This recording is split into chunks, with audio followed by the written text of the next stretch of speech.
அல்ஹம்துலில்லாஹி ரப்பில் ஆலமீன் வஸ்ஸலாத்து வஸ்ஸலாமு அலா காத்தமில் அன்பியாஇ வல் முர்சலீன். அன்பிற்குரிய சகோதரர்களே, நபிகளாரும் திருமறை குர்ஆனும் நமக்கு எச்சரிக்கிற இன்னொரு செய்தி என்ன என்று கேட்டால், உங்களுடைய உள்ளத்திலே வருகிற பெருமை என்கிற உணர்வு, பிறருக்காக செய்தல் என்பது எப்படி மறைவான இணையற்பிப்பு என்கிற ஒரு பெரும்பாவமாக அமைந்து விடுகிறதோ, அதுபோல பிறரையே இழிவாக பார்த்தல் என்பதும் அதுவும் ஒரு பெரும்பாவங்களில் ஒன்றாக அமைந்து விடுகிறது. பிறரை இழிவாக பார்த்தல் அப்படின்னு சொன்னா அது யாரும் திட்டம் போட்டு பிளான் பண்ணி அப்படியெல்லாம் செய்யறது இல்லை. ஆனால் போற போக்குல, வாழ்க்கையின் ஓட்டத்துல நம்மளை சுத்தி இருக்கிற மக்கள் எல்லாம் எப்படி நடந்துக்கிறாங்க, எப்படி பேசுறாங்க, நம்ம உலகத்துல ஒரு பெரிய ஜெகஜாண்டியா வாழணும், நம்ம ஒரு பெரிய கம்பீரமா இருக்கணும், நம்ம எல்லாத்துக்கும் பெரிய ஆளா இருக்கணும், நம்மகிட்ட பணம் இருக்கு, செல்வம் இருக்கு, அதிகாரம் இருக்குது, நம்மளை பாக்குறதுக்கு நமக்கு பின்னாடி 1000 பேர் நிக்கிறாங்க அப்படி எல்லாம் நினைக்கும் பொழுது அவனையும் அறியாமல் அவனுக்குள்ளே ஒரு உணர்வு வந்து விடுகிறது. என்ன உணர்வு? அவங்களெல்லாம் மட்டும் நம்ம வசதி, நமக்கு கீழே இருக்கிற நம்மளை சுத்தி இருக்கிற எல்லாரும் மட்டமானவங்க, நம்ம அளவுக்கு இல்லை. ஒவ்வொருத்தனும் ஒவ்வொரு வகையில். சில பேர் பணத்துல நினைப்பான் நம்ம அளவுக்கு பணக்காரன் யாரும் இல்லை நம்ம கிட்ட, அப்ப நம்ம தான் பெரிய ஆளுன்னு நினைக்கிறான். சில பேர் உடல் வலிமையில நம்ம தான் இருக்கிறதுலே வலிமையான ஆளு, மத்தவன் தான் மட்டன் நினைக்கிறான். சில பேர் உடல் அழகுல நம்ம தான் ரொம்ப அழகான ஆளு, நம்மள விட மத்தவங்களா மட்டன் நினைக்கிறாங்க. சில பேர் தன்னுடைய அறிவுல நம்ம தான் இருக்கிறதுலே பெரிய அறிவாளி, நம்ம மற்றவங்கள நம்மளை விட மட்டம்னு நினைக்கிறாங்க. இந்த மாதிரி அல்லாஹ் ஒரு மனிதனுக்கு வழங்கி இருக்கிற சிறப்பான குணங்களை வைத்துக் கொண்டு அந்த குணங்களுக்காக அல்லாஹ்விற்கு நன்றி செலுத்த வேண்டும் என்பதை மறந்து, அந்த குணத்தை தானே சிரமப்பட்டு உருவாக்கி கொண்டதை போல தனக்குத்தானே ஒரு பிம்பத்தை மனதிற்குள்ளே கட்டமைத்துக் கொண்டு, அதன் காரணமாக நான் உயர்ந்தவன், மற்றவர்கள் எல்லாம் தாழ்ந்தவர்கள் என்கிற மனநிலை வந்து விடுகிறது. மற்றவர்களை இழிவாக, மற்றவர்களை உதாசீனப்படுத்தி, மற்றவர்களை அலட்சியப்படுத்தி, தன்னை பெரியவனாக, தன்னை தூயவனாக, தானே அப்பளுக்கு இல்லாதவனாக அப்படிப்பட்ட ஒரு நிலைக்கு வந்து விடுகிறான். மார்க்கம் எச்சரிக்கிற ஆக கெட்ட குணங்களில் ஒன்றாக இந்த குணத்தை திருமறை குர்ஆன் நமக்கு சொல்லித் தருகிறது. எல்லாவற்றை பிறரை விட உயர்ந்தவர் என்று சொந்தம் கொண்டாட வேண்டும் என்றால் அதற்கு படைத்த இறைவனை தவிர உலகத்திலே அப்படி சொந்தம் கொண்டாட தகுதியானவர் எவரும் இல்லை. ஏனென்றால் நீ ஒன்றிலே உயர்ந்திருக்கலாம், அந்த ஒன்றிலே தான் உயர்ந்திருக்கிறாய், இன்னும் 99 நீ தாழ்ந்திருப்பாய். உன்னிடத்திலே செல்வம் இருக்கலாம், செல்வம் என்கிற அடிப்படையில் மற்றவரை விட உன்னுடைய செல்வம் கூடுதலாக இருக்கிறது, ஓகே, ஏற்றுக்கொள்கிறோம். அதற்காக எல்லா வகையிலும் மற்றவரை விட நீ மேம்பட்டவனா? உன்னிடத்திலே செல்வம் உயர்வாக இருந்தது, ஆனால் உடலிலே ஆற்றல் இருந்ததா?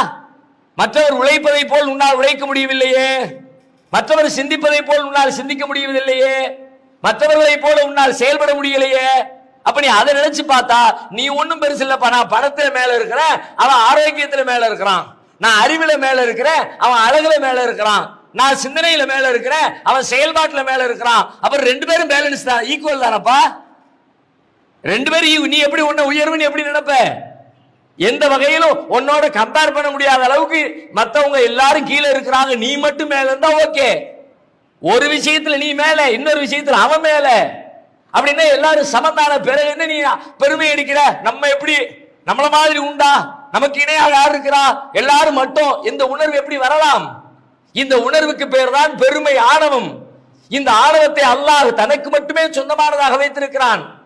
அல்லாஹ் தன்னுடைய மேலாடை என்று சொந்தம் கொண்டாடுகிறான்.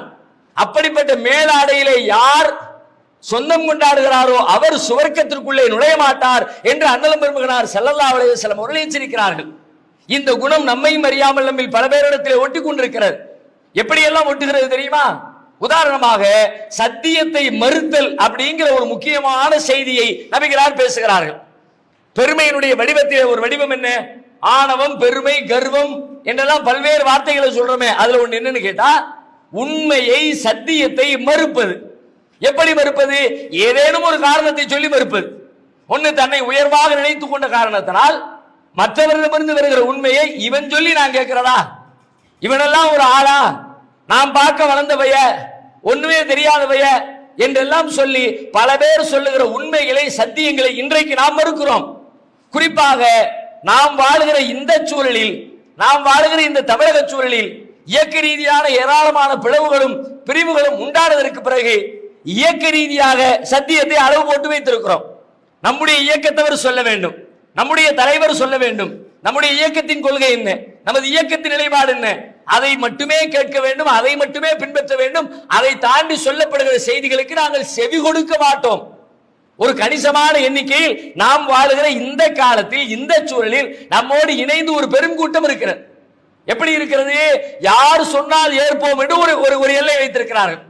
இதெல்லாம் இவங்க தான் சொல்லணும், இவங்க சொன்னா கேட்போம், நீ சொன்னா கேட்க மாட்டோம், வேற யாரு சொன்னாலும் கேட்க மாட்டோம், எங்க அஜர்த்து சொன்னா கேட்போம், மத்த அஜர்த்து சொன்னா கேட்க மாட்டோம், எங்க மதுகபு சொன்னா கேட்போம், மத்த மதுகபுல சொல்றதை கேட்க மாட்டோம், எங்க அறிஞர் சொல்றதை கேட்போம், மத்த அறிஞர் சொல்றதை கேட்க மாட்டோம். இது என்ன உணர்வு? இதை இஸ்லாம் அங்கீகரிக்கிறதா? சத்தியத்தை மறுத்தல் என்பது அல்லாஹ் எத்தனை சான்றுகளை காட்டுகிற பெருமையுடையவன் சத்தியத்தை ஏற்க மாட்டான். திருக்குறான் அல்லாஹ் சொல்லி காட்டுகிறான், ஆயாத்தி அல்லதீன யதகப்பரூன ஃபில் அர்த் பிகைரில் ஹக், நியாயம் இல்லாமல் பூமியிலே பெருமை அடித்துக் கொண்டிருக்கிறார்களே அவர்களை நாம் சத்தியத்தை விட்டும் திருப்பி விடுவோம். பெருமைங்கிற உணர்வு நாம் பெருசு அப்படின்னு நீ நினைச்சனா உன் உள்ளத்துல உன் வாழ்க்கையில நேரான வழி வரவே வராதுங்கிற அல்லாஹ். நம்ம என்ன சொல்லுவோம்? நம்ம தொழுகிறோம், நோன்பு வைக்கிறோம், முஸ்லிமா இருக்கோம், எல்லாம் நேர்வழியில தான் இருக்கிறோம்னு. ஆனால் நீங்கள் வெளியில நேர்வழியை போல தோற்றம் தரலாம், உண்மையில் நீங்கள் நேரிய பாதையில் இல்லை, இருக்க முடியாது. யாருடைய உள்ளத்துல பெருமை இருக்குதோ, யார் உள்ளத்துல ஆணவம் இருக்குதோ, யார் உள்ளத்துல கர்வம் இருக்குதோ, யார் தன்னை உயர்வாக பிறரை இழிவாக கருதுகிறாரோ அப்படிப்பட்டவர் ஒரு காலம் நேர் வழியில் நிற்க முடியாது. ஏனெனில் திருக்குறான் அதை சொல்லுகிறது. எப்படி சொல்கிறது? நியாயமின்றி யார் பூமியிலே பெருமை அடிக்கிறார்களோ அவர்களை சத்தியத்தை விட்டு, நம்முடைய அத்தாட்சிகளை விட்டு நாம் திருப்பி விடுவோம். ஆயத்தின் லாயுமினு பிஹா, எத்தனை சான்றுகளை கண்டாலும் அவர்கள் நம்ப மாட்டார்கள். எவ்வளவு ஆதாரத்தை சொல்லி அப்படியே இருக்க கண்ணை மூடிக்குவான், மூளையை மூடிக்குவான், நம்ப மாட்டார்கள்.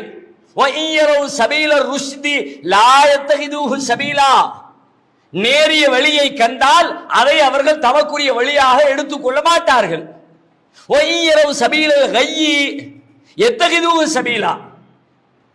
தவறான வழியை கண்டால் அதை தம்முடைய வழியாக ஆக்கிக் கொள்வார்கள். யாரு யாருக்கு பெருமை இருக்குதோ அவன் இப்படித்தான் இருப்பான். இது அல்லாஹ் சொல்ற செய்தி. நாம் பெரிய ஆளு அப்படின்னு நீ பேசணும்னா அப்ப நீ நேர்வழியில் இல்லாத அர்த்தம், நீ சத்திய பாதையில் பயணிக்கிறன்னு அர்த்தம். நேர்வழியிலும் சத்தியத்திலும் இருக்கிறவன் பணிவாக இருப்பான், பயத்தோடு இருப்பான். திருக்குரான் வழியாக நபிகளார் யாருக்கு எச்சரிக்கை செய்ய முடியும் என்பதை குரானே சொல்கிறது. இன்னமா துந்திரு மனித்தபகல் திக்ரவ ஹஷியர் ரஹ்மான பில் கைப். நபியே, நீர் யாருக்கு எச்சரிக்கை செய்ய முடியும் தெரியுமா?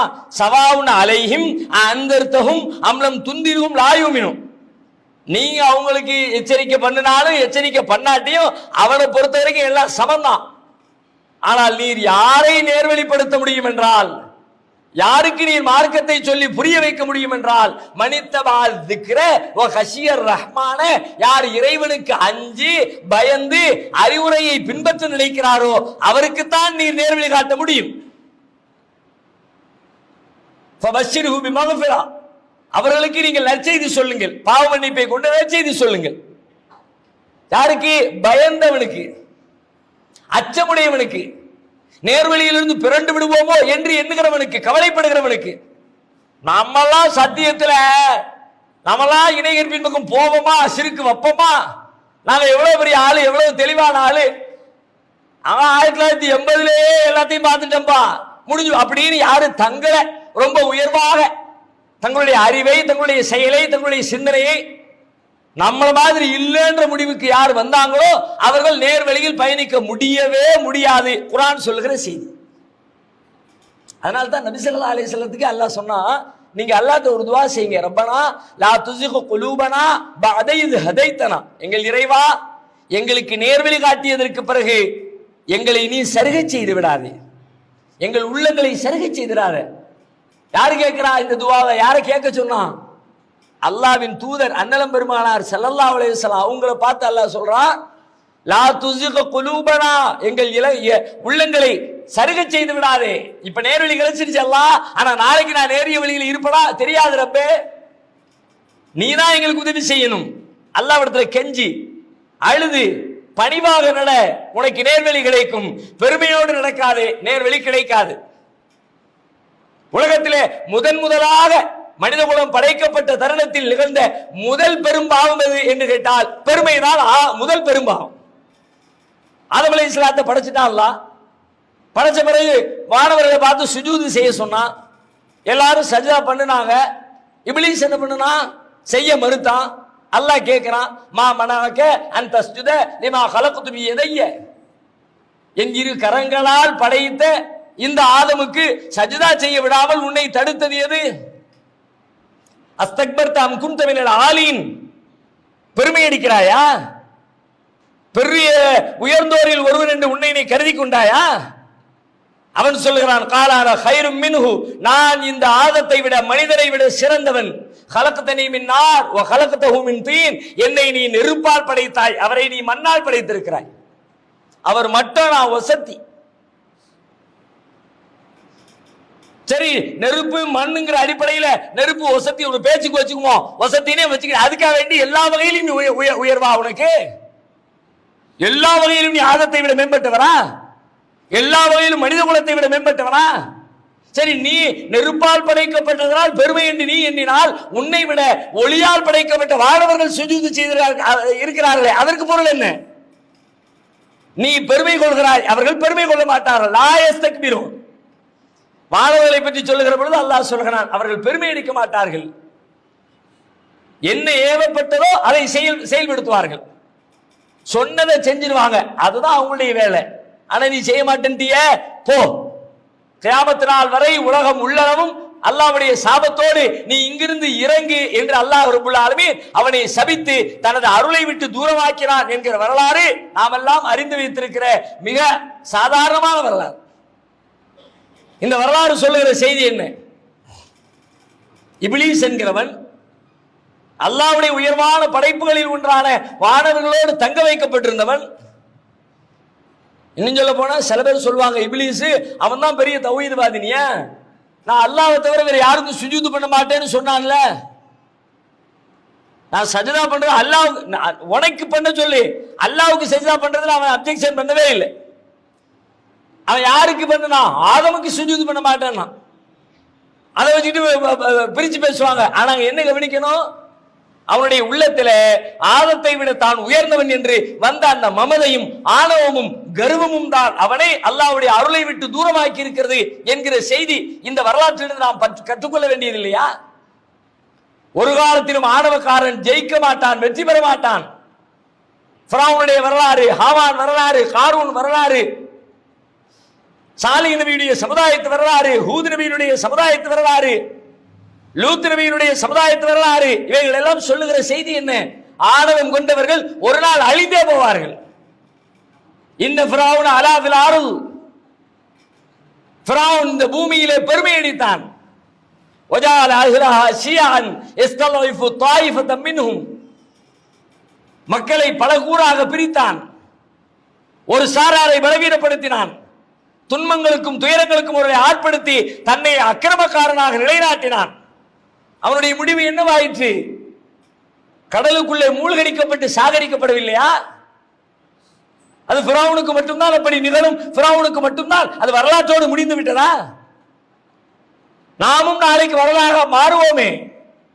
நேற்றைக்கு வாழ்ந்து முடித்த ஃபிரௌன், நேற்றைக்கு வாழ்ந்து முடித்த ஹாமான், நேற்றைக்கு வாழ்ந்து முடித்த காரூன், அவர்கள் எல்லாம் இன்றைக்கு நாம் பேசுகிற நம்முடைய வரலாற்று பக்கங்கள். நாளை நமக்கும் அப்படிப்பட்ட ஒரு நிகழ்வு நேராது என்பதற்கு என்ன உத்தரவாதம்? அப்படியானால் பணிந்து நடப்பதை தவிர நேர்வழியில் நடப்பதற்கு வேற எந்த வழியுமே இல்லை. பணிவாக, மென்மையாக, கனிவாக. அண்ணலம் பெருமகனார் ஸல்லல்லாஹு அலைஹி வஸல்லம் அவர்கள் வெறும் 10 ஆண்டுகளில் உலகமே திரும்பி பார்க்க வைக்கிற அளவிற்கு ஆகப்பெரும் சாம்ராஜ்யத்தை நிறுவி, உலகத்தில் எந்த மனிதனுக்கும் எந்த தலைவனுக்கும் இப்படிப்பட்ட வரலாறு நிகழ்ந்ததே இல்லை. ஒரு நாட்டை உண்டாக்கி அந்த நாட்டுக்கான எல்லா நிர்வாக சீர்திருத்த சட்டதிட்டங்களையும் வகுத்தளித்து அதை நடைமுறைப்படுத்தி அதில் உள்ள சிக்கல்களுக்கெல்லாம் தீர்வு கொண்டு ஒரு முழுமையான அரசியல் சாசன சட்டத்தை வடிவமைத்து கொடுத்து 10 ஆண்டுகளில் முழுமை பெற்ற வரலாறு எந்த தலைவனுக்கும் இல்லை. எத்தனையோ தலைவர்கள் வந்திருப்பாங்க, அவர் போராடி நாட்டை ஜெயிச்சு அதோட அவர் வேலை முடிஞ்சிருக்கும். அடுத்தவர் அதுல கொஞ்சம் டெவலப் பண்ணுவார், அடுத்தவர் அடுத்து கொஞ்சம் டெவலப் பண்ணுவார், அடுத்தவர் அடுத்து கொஞ்சம் டெவலப் பண்ணுவார். 1947 இந்திய சுதந்திரம், இப்ப 2022. ஆனால் இன்றைக்கு வரைக்கும் ஒரு முழுமை பெற்ற அரசு என்று நம்முடைய இந்திய அரசை ஒரு முழுமை பெற்ற அரசியல் சாசனம் என்று நம்முடைய அரசியல் சாசனத்தை சொல்ல முடியுமா? இன்னைக்கு வரைக்கும் மேம்படுத்திக் கொண்டே இருக்கிறார்கள். டெவலப் நடந்துகிட்டே இருக்கு. டெய்லி புதுசா திட்டங்களை உண்டாக்குகிறார்கள், கொள்கைகளை வகுக்கிறார்கள். ஏற்கனவே செய்யப்பட்ட கொள்கைகளில் இருக்கிற பிழைகளை சரி செய்கிறார்கள், அதனை நேர்படுத்துகிறார்கள். எத்தனை ஆண்டு காலம், எத்தனை தலைமுறை இதை உருவாக்குவதற்காக பாடுபட்டவர் யார்? இன்றைக்கு அதை வகுத்துக் கொண்டிருக்கிறவர்கள் யார்? எத்தனை தலைமுறை போயிடுச்சு. ஒரு நாட்டை உருவாக்குறது, அரசியல் சட்டத்தை உருவாக்குறது, அதற்கு ஒரு கொள்கைகளை உருவாக்குறது அவ்வளவு எளிதல்ல. 50 ஆண்டு, 100 ஆண்டு, 150 ஆண்டு, 200 ஆண்டுகள் பிடித்தாலும் கூட முழுமை பெற்றது என்று உத்தரவாதம் சொல்ல முடியாது. ஆனால் நபிகளாருடைய வாழ்க்கையை வெறும் 10 ஆண்டு ஜீரோல இருந்து ஆரம்பிச்சு வேற யாரோ ஒரு நாட்டை உண்டாக்கி எல்லாத்தையும் செட்டப் பண்ணி வச்சு அதை கைப்பற்றி அதை டெவலப் பண்ணி முழுமைப்படுத்தல. அப்படி ஒரு நாடே இல்ல, ஒரு அரசே இல்ல, ஒரு கவர்மெண்டே இல்ல, ஒரு மிலிட்டரியே இல்ல, ஒரு சட்டம் ஒழுங்கு ஏற்பாடே இல்ல, ஒண்ணுமே இல்ல. பொதுப்பணித்துறை கிடையாது, கல்வித்துறை கிடையாது, சுகாதாரத்துறை கிடையாது, மருத்துவத்துறை கிடையாது, மேல இருந்து கீழே வரைக்கும் ஒண்ணு கிடையாது.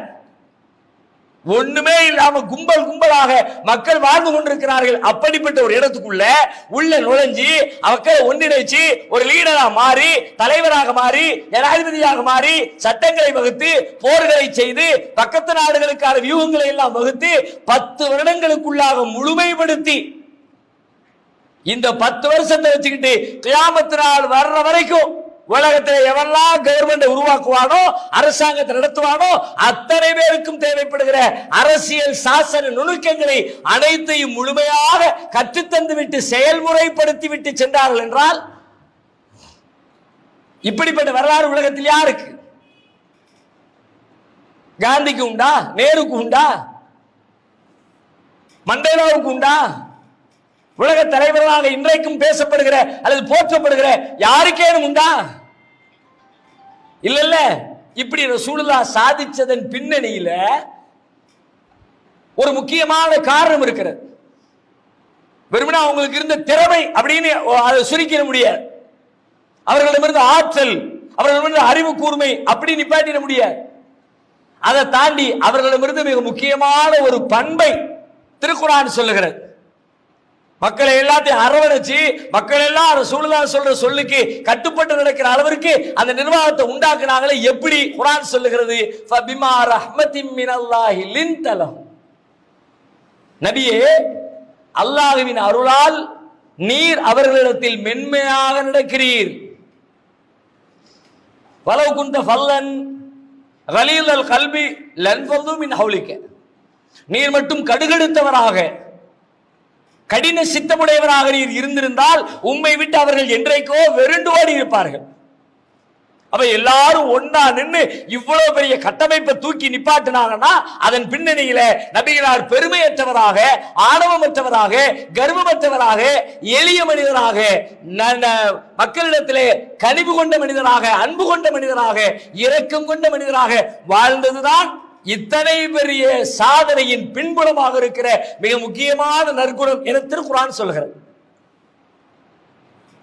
எவ்வளவு பெரிய சாதனை! அந்த சாதனையை பத்தி பேசுறதே பல நாள் பேசலாம். ஆனா அப்படிப்பட்ட சாதனை நபிகளாரிடமிருந்து மிக முக்கியமான நல்ல குணத்தால் கட்டி எழுப்பப்பட்டிருக்கிறது. அந்த குணம் என்ன? பெருமை இல்லாத எளிய குணம், கர்வம் இல்லாத அன்பு குணம், ஆணவம் இல்லாத பாசம் நிறைந்த குணம். அது நபிகளாருக்கு மட்டுமே உரித்தானதல்ல. உலகத்தில் யாரெல்லாம் அப்படிப்பட்ட குணத்தோடு வாழ்கிறார்களோ அவர்களால் இப்படி மக்களை கட்டி எழுப்பி சாதனை செய்ய முடியும் என்கிற செய்தியை தான் அல்லாஹ்வின் தூதரின் வழியாக அல்லாஹ் நமக்கு பாடமாக கற்றுத் தருகிறான். எனவே ஆணவமும் பெருமையும் அகந்தையும் கர்வமும் எந்த இடத்திலும் நமக்கு உதவாது. உதவுவதை போல ஒரு தோற்றத்தை தரும், ஆனால் ஒரு நாள் அது அழிந்தே போகும் என்பதை உணர்ந்து அல்லாஹ்விடத்திலே மன்னிப்பு கேட்டு நம்மை சீர்திருத்திக் கொள்ளக்கூடிய மக்களாக நாம் இருக்க வேண்டும். அல்லாஹ் நம் அனைவருக்கும் அதற்குரிய நல்லருளை